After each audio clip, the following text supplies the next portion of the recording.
Hello, I am Atul Mathur and I am going to read the part 2 of my article, Finding Meaning in a Mess. In part 1, we tried to make sense of what it was like to be living in Nazi concentration camps where Viktor Frankl spent 3 years from 1942 to 1945. If you have not listened to part 1, please do so before listening to this part 2. In part 2, we will look at his response to those dire conditions. How did he maintain his mental balance while living in conditions where the odds of survival were 1 to 28? Why didn't he perish like so many others? What were his key observations about human potential and life's meaning?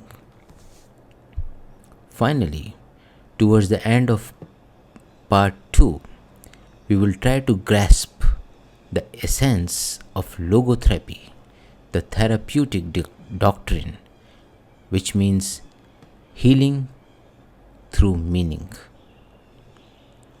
So part 2 starts here. The prisoners in the concentration camps faced a formidable challenge. Despite the utter hopelessness of their situation, could they still be hopeful? But with hope also came a grave risk, as Frankl shows by recounting the following incident in his book. A fellow prisoner named F once confided to Frankl that he had a strange dream in which a voice offered to answer any question. Obviously, F asked the mysterious voice the most important question in the minds of all prisoners: when we will be liberated and all the suffering come to an end. What did your dream voice answer? Asked Frankl. March 30th, whispered F to Frankl. And when did you have this dream? Frankl asked. In February 1945, F answered. At the time when the conversation took place, beginning of March 1945, F was full of hope. But as the days went by, it became increasingly clear they would not be freed so soon. Finally, March end came. On 29th March, F suddenly became ill, running a high fever. On 30th, the day his voice had predicted freedom, he became delirious and unconscious. On 31st March, he died. Writes Frankl in the book. To all outward appearances, he had died of typhus infection. Those of us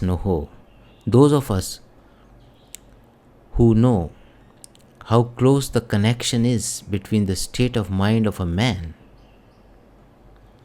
and the state of immunity of his body will understand that the sudden loss of hope and courage can have a deadly effect. If hopelessness in a hopeless situation was not an option, what was a prisoner was supposed to do? The anchor, future orientation. There were times when Frankl too fell victim to hopelessness. But being a trained psychiatrist, he was also his own counselor. Once, with terrible sores on his feet from wearing torn shoes, he was in tears as he limped a few kilometers from his work site in cold, bitter winds. Starved, tired, and broken, he had been reduced to the most primitive level of human existence, where his mind was crowded with thoughts, trivial thoughts like, what would there be to eat tonight? if a piece of sausage came as extra ration, should he exchange it for a piece of bread? Should he trade his last cigarette for a bowl of soup? How could he get a piece of wire to replace the fragment that served as one of his shoelaces?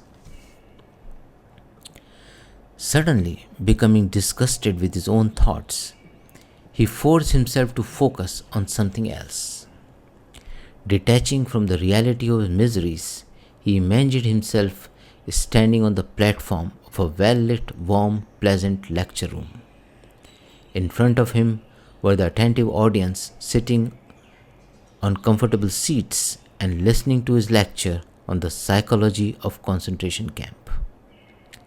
Writes Frankl in the book, all that oppressed me at that moment became objective, seen and described from the remote viewpoint of science.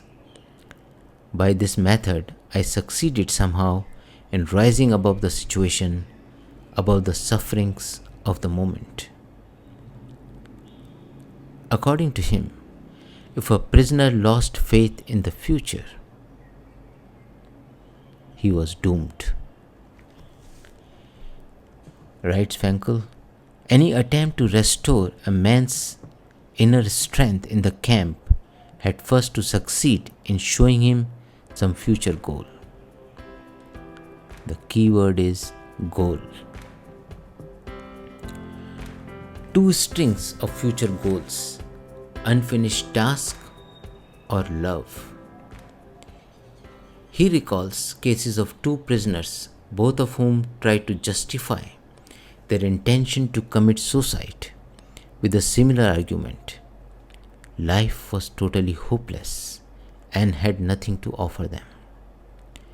In both cases, however, the challenge was to reorient them towards the future and make them understand that instead of they expecting something from life, it was life that was expecting something from them in the future. It turned out that in one case, it was an unfinished task to be completed. He was a scientist who had written a series of books that needed to be published. In the second case, his child whom he loved was waiting for him in a foreign country. Writes Frankl, a man who becomes conscious of the responsibility he bears towards a human being who affectionately waits for him, or to an unfinished task, will never be able to throw away his life. He knows the why to his existence and will be able to bear almost any how.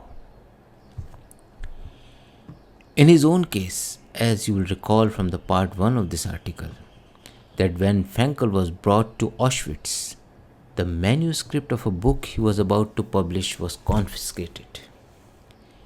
His deep desire to write that book was his own thread to a future goal that provided meaning to his life and much needed strength to overcome the rigors of the camp. Whenever possible, he wrote on the scraps of paper. Writes Frankl, I am sure that this reconstruction of my last manuscript in the dark barracks of Bavarian concentration camp assisted me in overcoming the dangers of cardiovascular collapse. The real question facing the prisoners was not whether they wanted to live. They all wanted to live. The question was why they wanted to live. Why did their lives matter? What would be left unaccomplished, if they allowed themselves to succumb to the dire circumstances they faced? I'll repeat this sentence. What would be left unaccomplished if they allowed themselves to succumb to the dire circumstances they faced? Each prisoner needed to ask, why? How relevant was this question for the wider world? Logotherapy, the therapy of finding why. When Frankl was finally freed in 1945, the next year he published the book Man's Search for Meaning, which remains one of the all-time classics. The book introduced to the world his therapeutic doctrine called logotherapy, which means healing through meaning. When he was congratulated over the huge success of his book, he replied that actually its success was nothing to be proud of, for it sadly reflected the poverty of meaning in people's lives. He uses the term existential vacuum to reflect the meaninglessness of lives all around, which manifests in the form of persistence, unease, or boredom with life, and desperate attempts to fill the void with something else: money, power, possessions, food, an overdose of entertainment or social media. But behind all attempts lies the acute poverty of meaning. So, where lies the meaning of life? 3 paths to meaning: deed, love, or suffering, with a new attitude.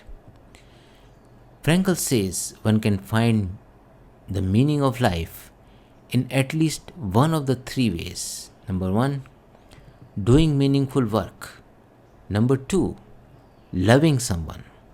And number 3, taking a constructive attitude toward an unavoidable suffering. To illustrate the first point, he cites a study he conducted among young patients who suffered from depression. He says that these people had 2 erroneous assumptions that triggered their feelings of unworthiness. First, equating joblessness with being useless. And second, equating being useless with meaninglessness of life. Whenever he was successful in persuading these patients to do some voluntary work, their depression disappeared even though their economic situation had not changed. Engaging in a meaningful activity, even unpaid, was enough to restore the meaning in their lives. The second way, of love, can often be seen when the arrival of a grandchild suddenly charges up otherwise bored and dire grandparents. They start living all over again with full enthusiasm for the sake of their grandchild. Regarding the third way of taking a new attitude toward unavoidable suffering, Frankl shares the following incident. Once an elderly doctor consulted Frankl for severe depression caused by the death of his wife 2 years back. How could Frankl help this gentleman whose circumstances could not be reversed?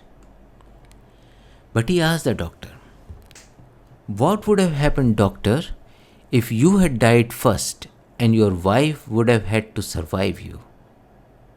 "Oh," the man replied, "for her this would have been terrible. How she would have suffered." Whereupon Frankl said, "You see, doctor, such a suffering has been spared her. And it was you who have spared her this suffering. To be sure, at a price that now you have to survive and mourn her." The man said no other word, shook Frankl's hand, and calmly left his office. Frankl had managed to reorient man's attitude without any change in the circumstances. He writes, "In some way, suffering ceases to be suffering at the moment it finds a meaning, such as the meaning of a sacrifice.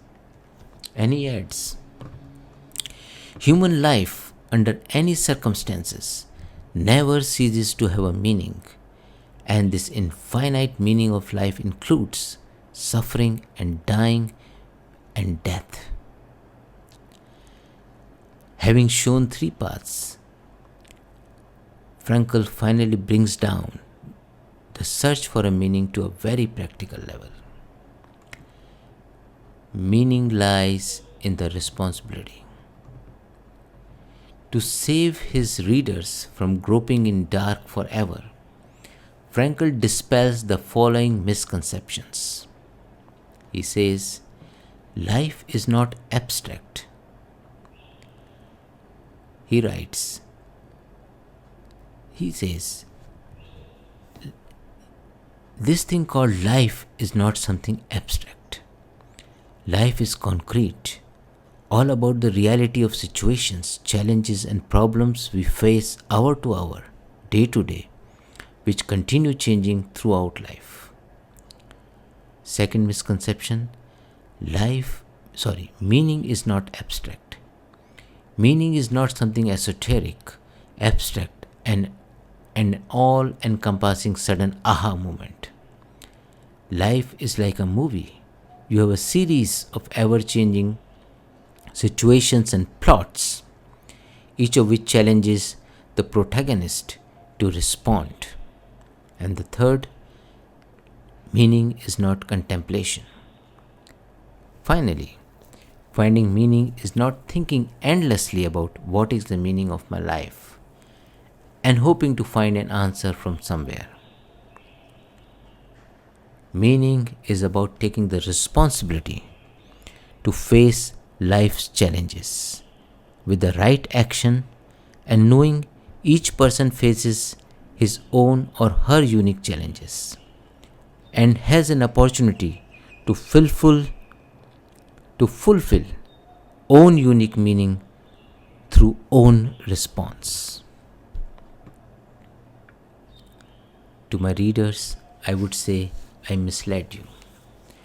If I have misled you anywhere in this article, it is right at the top in the title.